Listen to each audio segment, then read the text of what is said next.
不久前，这发布在 Discord 随机回答了一些水友提的问题，感觉这是最活跃的一次，其中涉及了许多的问题，也解答了一些内容以及未来的剧透。Hey guys，Peace here， 欢迎收看我的频道。所以说，剧集77集第一部分过去了刚刚2周，仍然没有等到发布，好在有一些预告解渴。不过这个视频不是分析这些预告的，而是讨论就这发布在 Discord 回答的几十个问题，从中结合阐述，看前谨记，这些内容或多或少存在剧透，如果介意请立刻关闭本条视频。所有材料均为频道大能向各位单独整理，仅供参考。让我们为他致敬点赞。那我们直接开始。我们已知的是，上个部分距离今天刚好过去了2周的时间，间隔的长度不短，新集的发布却迟迟没有推出。虽说常常在问答中能听到更快发布的答案，但实际的更新节奏变得更慢了。这其实这发布的制作节奏已经不是以前，他现在更加清楚如何放松自己，而不再是单纯的盲目整天制作。在制作之余，适当的游玩游戏，享受生活，这就是77集第2部分仍未推出的原因。虽说过去了2周，但实际制作的时间大概是4天，不过也透露了预计的发布时间可能还需要4天左右。其下个部分的时长问题多次回答的是2分钟左右，不过也回答过3到4分钟左右，具体长度还得看最终的实际情况。我想相比剧集的推出，粉丝们会更加期望这发布能够注意休息，除了健康的创作有益身心外，往往也能更好的收集到灵感，这样才能长期而持续的保持下去。让我们多些耐心。在将要到来的77集第2部分中，可能会有一个非常意外的转折，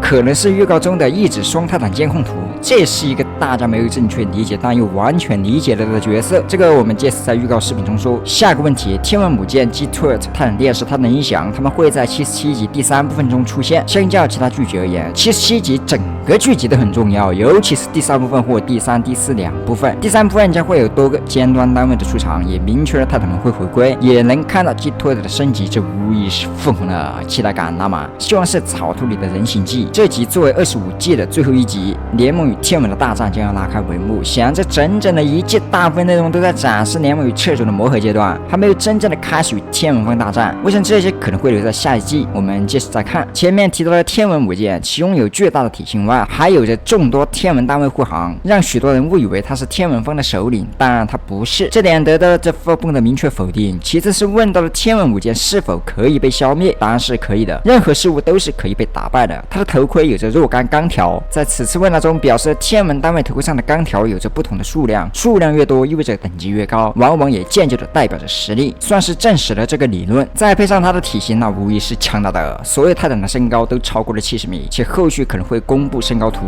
用他的监控对比天文母舰的大小，甚至感觉被碾压了。但一个单位的强大并不是真正意义上的强大，最强大的武器而是所储备的知识。这点与之前在72集问答时有个答案类似，胜负不完全取决于实力的大小，更多的则是智慧以及使用技术和武器的能力。就好比之前的3泰坦打一个 G-Turret，3个加起来的直面实力显然已经凌驾之上，但因为配合问题以及 G-Turret 的智慧仍然无疾而终，所以要击败对手就需要多方面考究，而思想是难有定论的，这些也不能拿出来直接比较。既然问到了这个问题，粉丝们也经常将各个泰坦拿出来比较，比如泰坦电视和泰坦音响谁强？论硬实力，那肯定是泰坦电视，但论敏捷机动性，那就是泰坦音响。又或是泰坦监控与泰坦电视谁强？这2个泰坦都具备最强的称号的潜力，但要硬比起来，依然是前面2个答案，取决于他们如何妥善的使用自己的能力。个人认为没有谁最强之说，只看用在了什么地方。将本不是一样的2个前提拿出来比较意义不大。这发布多次在回答中回答了这类问题。我想在这个系列中没有什么真正的数字面板、金卡、银卡之说，谁都有可能在下次的出现焕然一新。表面的实力不能决定一切，战前互飙狠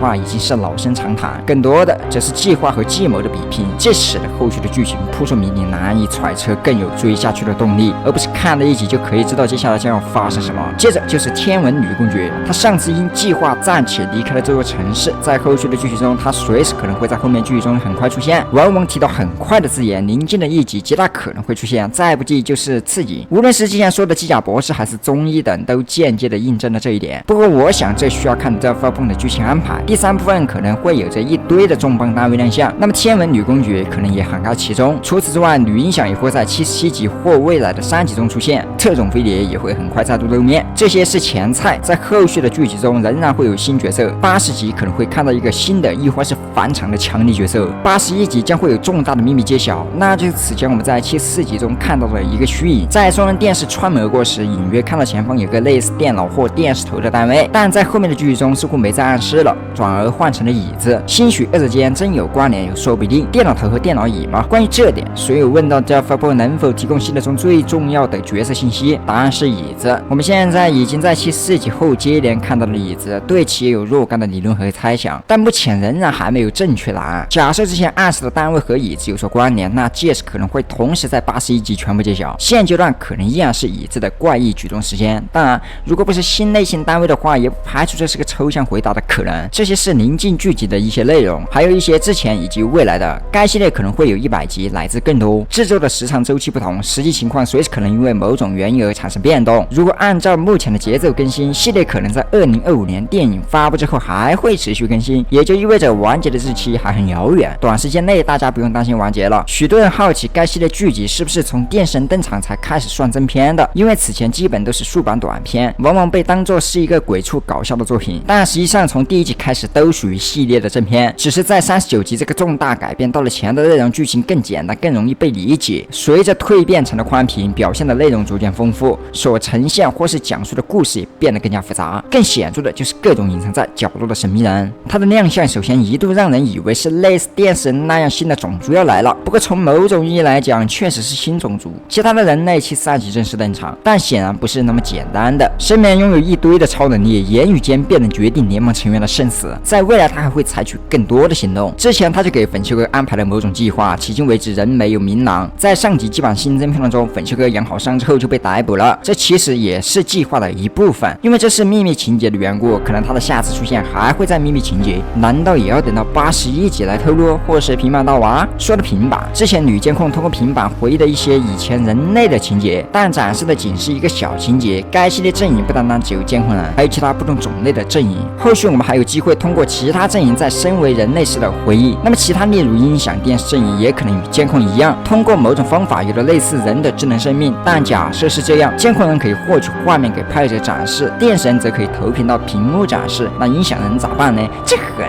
难猜测，目前还没有展示过他们拥有显示画面的东西，但这里没有直接指到是谁，而是概述为了其他。厕所也说不定，未来再看。在68集中有3个克隆机出现的意义是65集的克隆机过早下线从而诞生的产物。在13集空中原理飞行的厕所与 G2 的一样是天文厕所，说明可能没有喷气筒能飞起来，有可能是天文厕所。难道 DJ 小子也是？或者说一开始全部都是？因为 G2 的是个指挥官，有着独属于自己的部队很正常。那么非天文单位的厕所就是他的部队，或者说转化初期还没有得以进化，大家仅为猜测。G2 的知道的东西很多，但他什么也不说。现阶段需要联手对抗天文，结合双方的知识来创造更前沿的科技，那么就有可能在未来他会告知一些具体的事情，兴许81集的大揭秘也不排除这个可能。好了，本期的视频内容到这了，如果你喜欢的话，记得不要忘记点赞关注我，是 PC man，我们下个视频再见。